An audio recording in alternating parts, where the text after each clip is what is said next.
Hello, this is Reverend Don Lewis coming to you from beautiful Florida. And today our question comes to us from Electric Dragon. And Electric Dragon writes to say that these are very good videos but very basic. And where's the hardcore material? Particularly for people who don't have the money to study but would still like to learn. And my answer to this, first of course it's several different questions. I'm going to start at the beginning. And the vlogs are short because I found that's what people will listen to. And I basically discuss what people ask.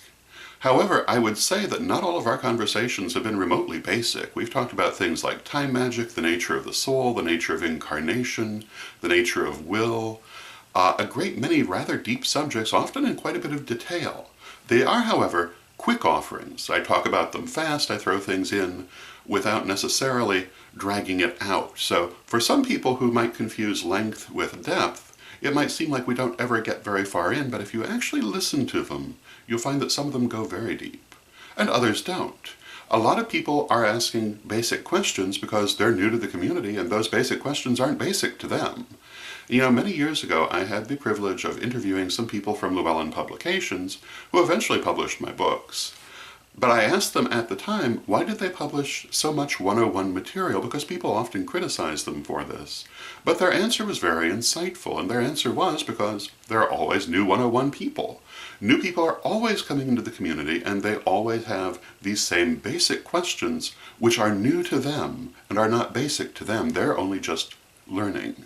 And so many people will ask things that for some other people might be basic, but it doesn't mean that question isn't important to them. So I try to do a variety of different levels of questions, and I love it when people ask deeper questions. But I do try to answer as much as I can of what people ask. And I think if you look through the many hundreds of vlogs, you will find many very deep conversations, some of which lasted for several days. And in particular, time magic, the nature of the soul, the nature of incarnation, I think you would find those particularly interesting. Also, ideas of the concept of karma and the idea of harm none, which we've talked about in great detail on the vlog. So that's the first part of my answer. The second part of my answer, where is the deeper material? Well, I've written 5 books that were professionally published. I've written several more that have been self-published. I co-founded the world's largest school of magic and witchcraft, and you'll find the deeper teachings in much greater detail there.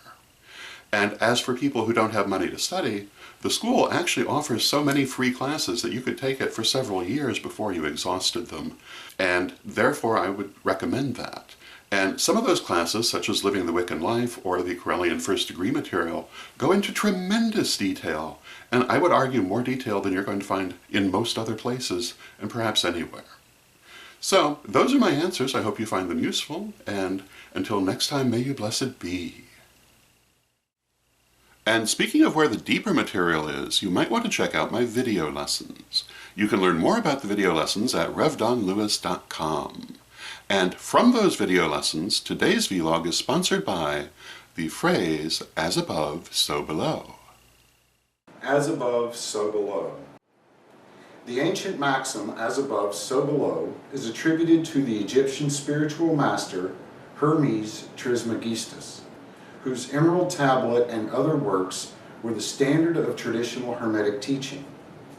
What is meant by this phrase is that all of creation, whether great or small, reflects the same divine nature or plan, because all things that exist are emanations of the goddess through the god. All things naturally mirror and reflect their divine qualities.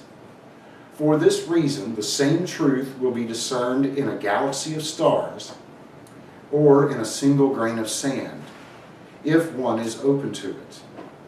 It is ultimately on this principle that all forms of divination are based.